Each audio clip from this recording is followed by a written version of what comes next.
ce projet est né suite à l'invitation du voyage à Nantes de Marie Dupas d'exposer au hangar à bananes, qui est un lieu qui, de par sa dimension d'emblée, posait des problématiques d'échelle. Et c'est vrai que pour moi, je n'ai pas eu envie de casser l'espace en créant des cloisons ou des murs, mais au contraire vraiment embrasser la monumentalité du lieu et donc de penser la peinture en installation.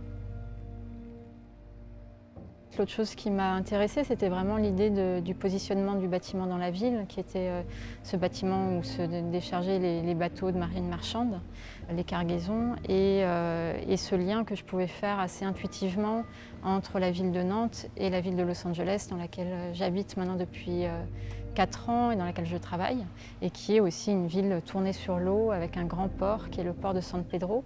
Et donc j'ai commencé par aller arpenter ce port pour essayer de trouver un support sur lequel peindre qui viendrait de cette histoire-là, de ce rapport à la mer. Et c'est comme ça qu'est arrivée l'idée de peindre sur des voiles. Il se trouve que dans ma propre pratique, j'étais en train d'élaborer toute une recherche sur la relation amoureuse, sur la relation à deux, le couple tombé en amour et la rupture aussi. Tout ce cheminement, je me suis tournée vers la poésie et j'ai retrouvé un livre que j'aime beaucoup du poète Adonis, le poète syrien, qui s'appelle « If only the sea could sleep ». Et je trouvais assez fort et assez frappant comment il utilise la mer et les vagues comme une sorte de rythme primitif qui serait ce rythme cyclique qui vient rythmer ce récit et ces étapes de l'amour et de vie. Et d'un coup, je me suis dit que ces voiles de bateau pourraient aussi être ce qui marquerait les chapitres de l'exposition, comme une exposition que l'on parcourt. Et donc je l'ai pensé presque comme de manière assez littéraire, en imaginant le corps du spectateur qui doit pour le coup traverser un espace. Et donc l'envie qu'il commence à un certain endroit et qu'il arrive quelque part, qu'il y ait quelque chose qui se déroule. Et donc de créer ce rythme et ces ponctuations par ces voiles, qui sont presque des décors dans lesquels se joue cette tragédie ou cette romance. Ensuite, j'ai eu envie de aussi poursuivre une autre pratique que j'ai en ce moment depuis presque 2 ans, très importante à l'atelier, qui est les œuvres sur papier, les monotypes. Et donc en fait, on retrouve les mêmes motifs dans les voiles et dans les œuvres sur papier, comme une sorte de rythmique encore, de répétition, mais avec toujours des variations qui créent des débuts de narration.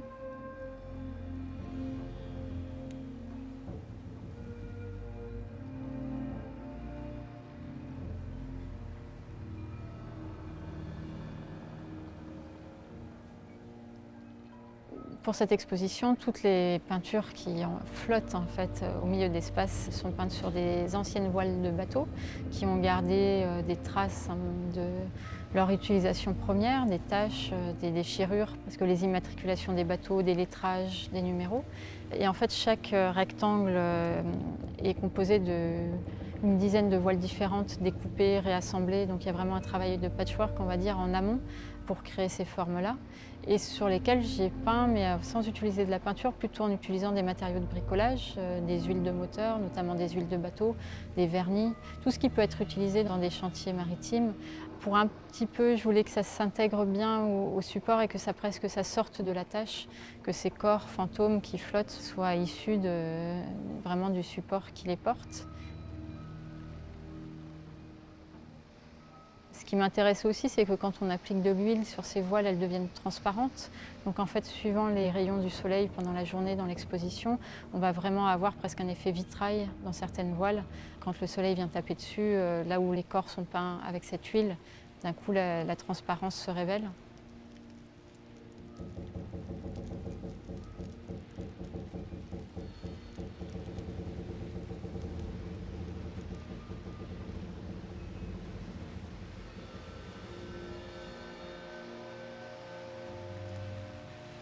Les monotypes, les œuvres sur papier qu'on trouve ici dans l'exposition, c'est une pratique que j'ai de manière très régulière à l'atelier, qui a un côté très spontané, c'est presque de l'ordre du jeu.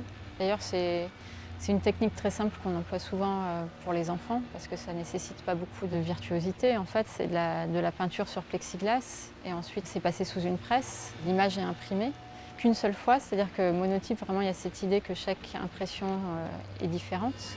Puisqu'une fois qu'on va retirer le papier de la planche de plexiglas, l'encre aura bougé, ce sera déposé sur le papier, donc ce qui reste sur la plaque de plexiglas est considéré comme un fantôme. Enfin, moi j'aime bien l'appeler comme ça, le fantôme, et puis je peux réintervenir dessus. Donc ça crée quand même une idée d'une série, c'est-à-dire qu'on peut retrouver un motif d'un monotype au suivant, où on va retrouver des positions de personnages, des positions de corps, mais avec toujours des variations, puisqu'il y aura une réintervention entre chaque impression. Et pour moi, ce côté hyper spontané, le fait qu'il y ait toujours un côté de surprise, il y a toujours une part non maîtrisée. Par exemple, j'imprime les monotypes sur des papiers de couleur. Celui-ci qu'on voit derrière moi, il est imprimé sur un papier qui est déjà peint jaune à l'acrylique au préalable. Par moments, c'est imprimé sur du bleu, sur du violet. Donc tout ça, ça va vraiment transformer par transparence l'emploi des encres. Et ça va amener des rapports de teintes qui vont me surprendre et qui vont m'inspirer ensuite pour la peinture. Dans ce flux, c'est presque de l'écriture automatique en fait, quand je travaille les monotypes. Et du coup, cette idée d'enchaînement qu'on peut trouver d'un monotype au suivant, qui me rappelle un peu cette comptine, encore une fois enfantine, où quand la fin d'un mot, d'une phrase crée le début de la phrase suivante. C'est un peu comme ça que je travaille les œuvres sur papier, mais c'est aussi un peu comme ça que je travaille de manière plus large les expositions. C'est-à-dire que chaque exposition va amener la suivante, et donc on peut les lire individuellement avec leur propre narration, et puis ensuite on peut les lire de manière plus globale en voyant comment chaque exposition amène à la suivante et comment tout ça déroule une sorte de plus grande narration, on va dire. Dans cette exposition, en plus des voiles peintes et des œuvres sur papier, des sculptures, il y a aussi une pièce sonore qui vraiment crée quelque chose de très immersif dans l'expérience de l'exposition. Et cette pièce sonore a été composée par Asuka Matsumiya et Alex Sommers, qui sont des amis. Et ils se sont inspirés du projet des voiles, des poèmes d'Adonis pour créer une œuvre qui porte un petit peu cette influence vraiment du cinéma, tous les deux ayant travaillé sur des musiques de films. Donc ils ont abordé cette exposition avec cette envie de rebondir sur cette narration qui était déjà offerte par les images et de créer un son qui va se déplacer dans l'espace grâce à, je crois, 26 enceintes qui sont cachées dans le plafond du hangar à bananes. Et on va avoir ce sentiment par moments de houle de la mer, de grandes vagues qui parcourent 25 mètres à toute vitesse. Et donc, je l'espère, rajouter une expérience vraiment immersive pour le spectateur.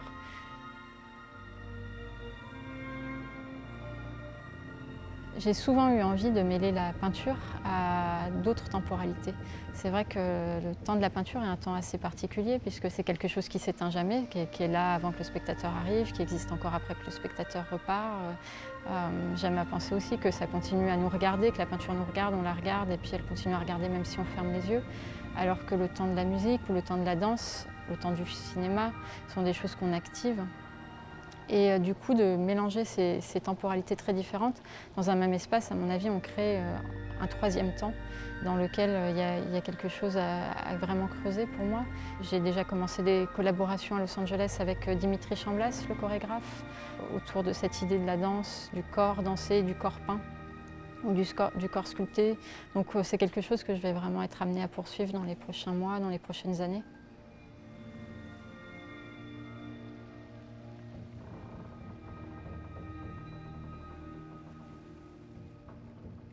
Donc dans cette salle qui est vraiment au bout du parcours de l'exposition, donc on vient de franchir le grand hangar dans la lumière et même la chaleur de l'été à Nantes, presque quelque chose de l'éblouissement, de l'ordre de l'éblouissement dans cette intensité lumineuse qu'on a dans la pièce précédente.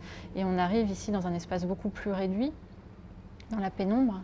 Et je voulais une confrontation beaucoup plus intime, plus intérieure, que les spectateurs puissent s'asseoir sur les bancs autour de la sculpture, quasiment comme si on était en train de regarder un match de boxe où il y a un ring ou quelque chose au centre, ce socle carré qui serait le terrain de jeu. Et en même temps, le fait d'inviter les gens à s'asseoir dans la pénombre, c'est aussi une envie pour moi de faire ralentir ce parcours. Je pense que quand on est dans la pénombre, on est aussi plus à même de recevoir la narration qu'on va entendre dans la pièce sonore qui est diffusée dans cette pièce, qui est donc en fait l'enregistrement des trois voix, la voix d'Alex, la voix d'Asuka et la mienne. On lit un des poèmes d'Adonis qui s'appelle House of Love. The house of love. I love you. as if all hearts were a mirror of mine, as if life were invented for my love. I love you.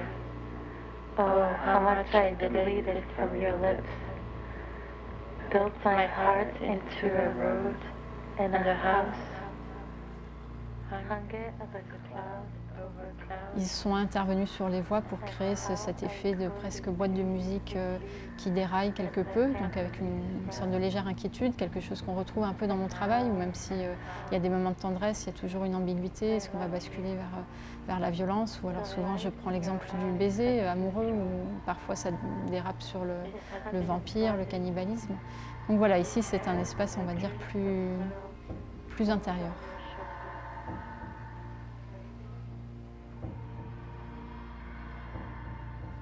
Dans mon travail, je passe souvent de formats vraiment monumentaux à des choses très petites. Donc il y a vraiment cette grande variété de formats et de supports. Mais c'est vrai que peut-être ce qui a changé depuis que j'ai déménagé à Los Angeles, c'est évidemment le fait d'avoir un atelier beaucoup plus grand, d'avoir un grand hangar qui ressemble d'assez près à ce hangar ici. Ce qui fait que le corps en fait, bouge différemment. Mon corps de peintre évolue de manière différente dans l'espace de l'atelier. Du fait d'avoir plus d'espace, donc ça me permet de travailler sur beaucoup plus de toiles en même temps et donc peut-être de recréer cette sorte de légèreté, cette sorte de spontanéité que je peux avoir dans les œuvres sur papier, mais d'un coup sur des formats monumentaux de par leur nombre. Et ensuite, il y a aussi le rapport à la ville, qui est une ville dans laquelle il y a beaucoup d'espace aussi. Il y a des espaces vacances, ce qui est assez rare dans la densité de nos villes aujourd'hui. Et c'est quelque chose qui me fait énormément de bien parce que j'ai l'impression que ça permet aux idées de circuler de manière différente dans la tête et peut-être d'avoir plus d'idées, plus de place pour des idées nouvelles parce qu'on sent qu'il y a de l'espace physique pour accueillir ces nouvelles intuitions.